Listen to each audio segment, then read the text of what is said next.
Hello and welcome back to Minstrels on the Block with special guest Mr. Daniel Shafer.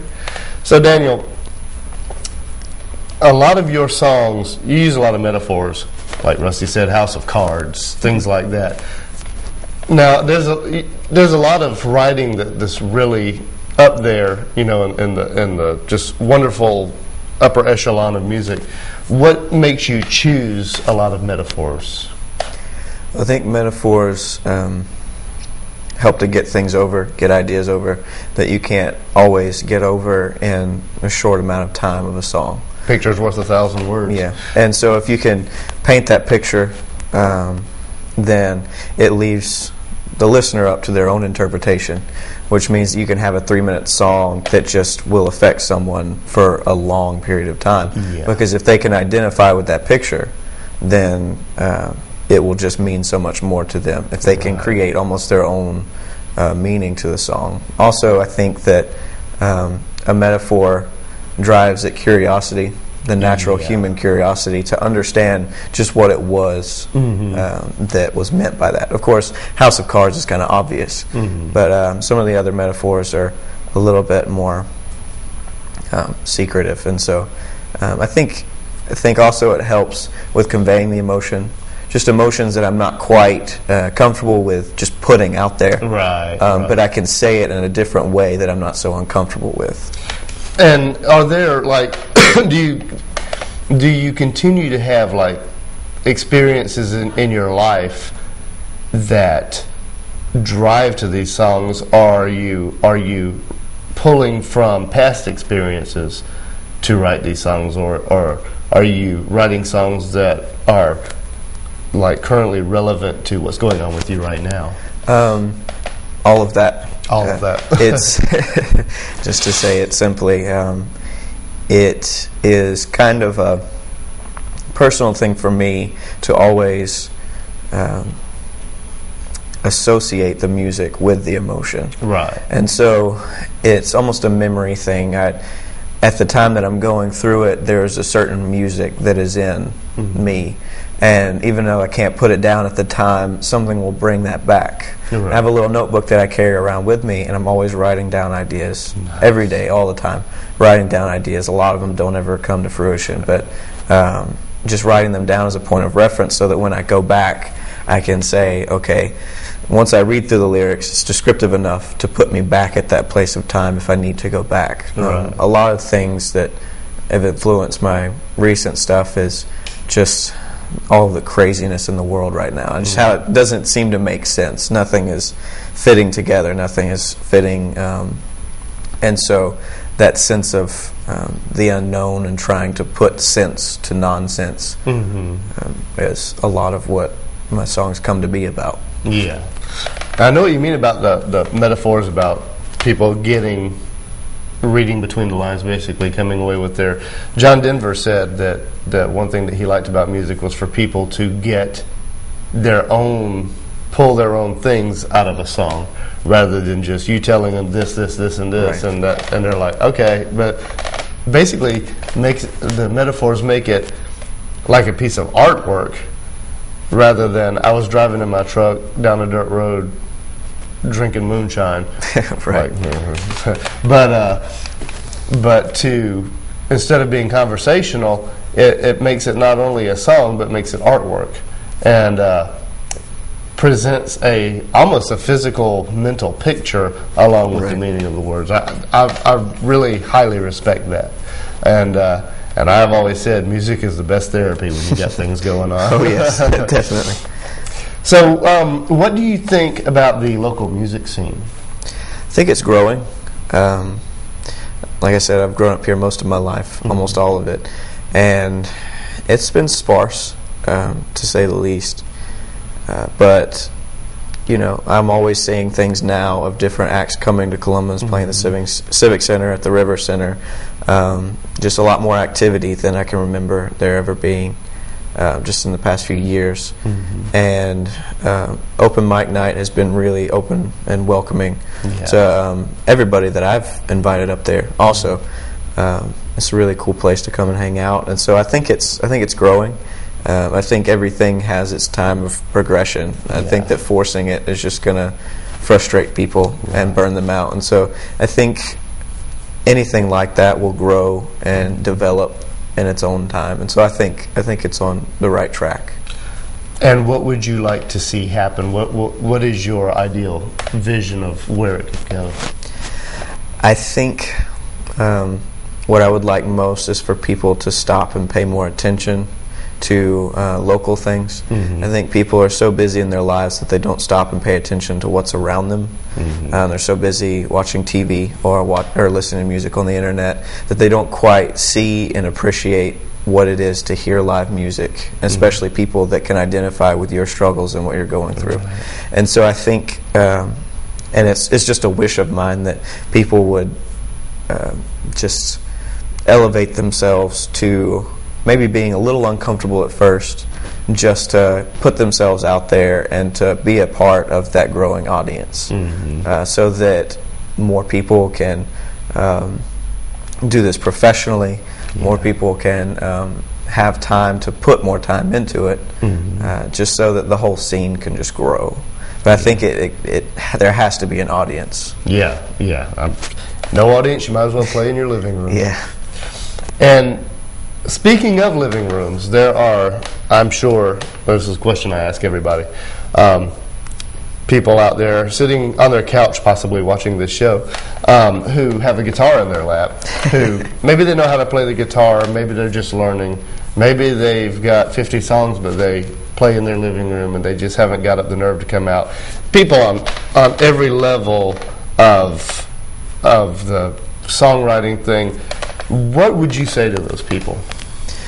Well, I get a lot of those people because I work at Everything Musical on Saturdays, and so I sell guitars, which is fantastic. I love it because I get to see those people, and those are my favorite people. Those people that are just beginning or are about to begin. And I let them know, like, this is the hardest thing I've ever done, but it is the most rewarding thing I've ever done. And it's not about the talent for music. It's about the obsession for music. Talent is just the obsession to grow and to strive forward. And so just don't stop. I mean, if you like doing it, don't set yourself to as ridiculous as explanations as I've set myself to necessarily, because it's caused a lot of undue stress. But just definitely keep at it and just play for fun. Come out to an open mic, you are more than welcome. Definitely. And there's nothing as much fun. Years ago, a friend of mine, Gary Palmer, gave me 3 bits of information. He said 0.00008% of people who become musicians make it big or whatever. He said this is, well, I'll say that one for last. He said, this will interfere with your relationship. And he said that this is more powerful than any kind of drug. That when you're on stage and you're playing, either by yourself, if that's what you like to do, or especially with a band, there's nothing like it in the world. So definitely, I would say, listen to this man. He knows what he's talking about. And to expound on what you were saying about the relationship, it interferes with relationships because it is a relationship. That is true. If your guitar is not one of your girlfriends, then there's a problem with that relationship. I can't tell you how many times I've gone to sleep holding my guitar. That's just the way it goes. Yeah. Well, we're going to check out with some more of Daniel's music. Wonderful, wonderful stuff. And Daniel, great pleasure having you on the show. Thank you. And hope you've enjoyed this episode, and I hope you've gotten a lot out of it, a lot out of his songs as well. And hope you have a great week, and we'll see you next time. I'm Brian Mallard from Minstrels on the Block. This is About a Storm.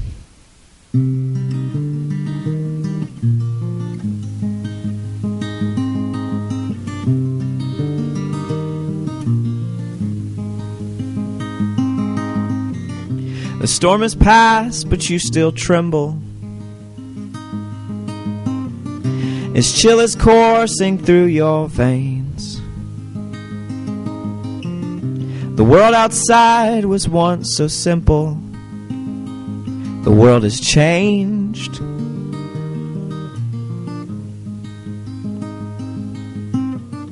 as every hope you kept has dwindled.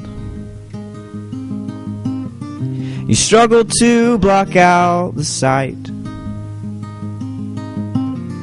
and you can't shake your need for dying, though it was death that caused your pain.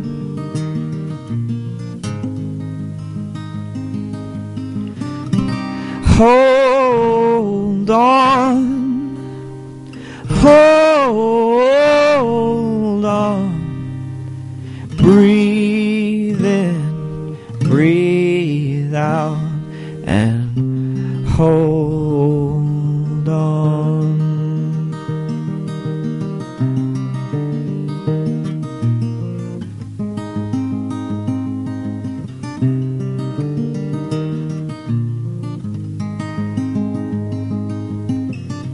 You keep this up, you're gonna crumble. That's the way it always is. There's no sense in acting humble when in your state.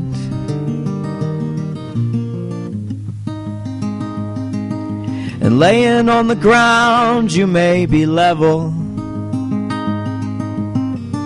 though you'll get lost among the stars. Jealousy will cut at you with riddles to twist your fate.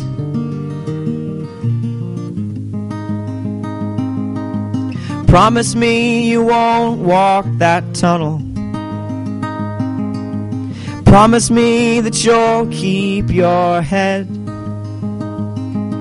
'cause those gleaming lights that look so friendly mask the awful face of death.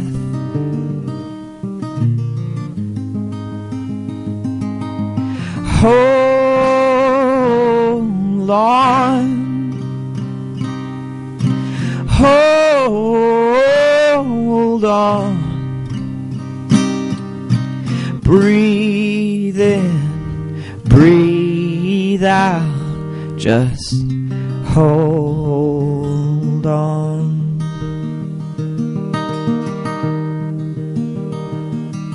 Cause there may yet be a knight in shining armor who holds to justice one for all, and using neither greed nor power to right what's wrong.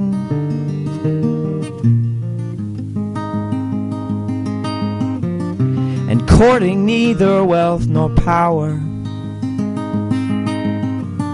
like Lord Quixote always knew. See dormant seeds break bud and flower to live long.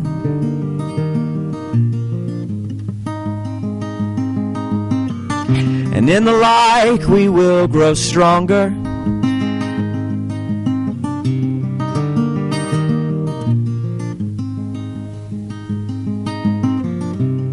Though hatred burns to break the ground,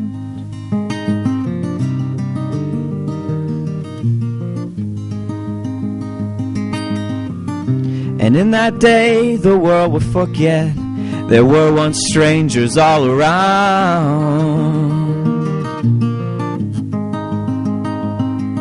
Just hold on, hold on, breathe in, breathe out, and just